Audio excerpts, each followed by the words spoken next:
Ang Aguinaldo Elementary School ay nagho-host ng From Ways to Wonders, isang art exhibition na nagpapakita ng pagkamalikhain at pagtutulungan ng buong komunidad nito. Nagtatampok ang natatanging koleksyong ito ng mga painting na gawa sa mga recycled na materyales tulad ng mga tirang pintura, scrap tarps at recycled na kahoy.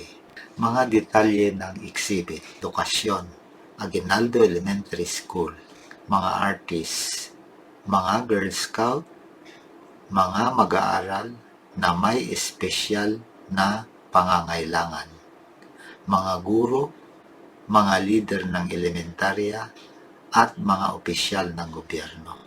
Layunin ng mga nalikom upang makabili ng mga upuan para sa pull-out room ng paaralan.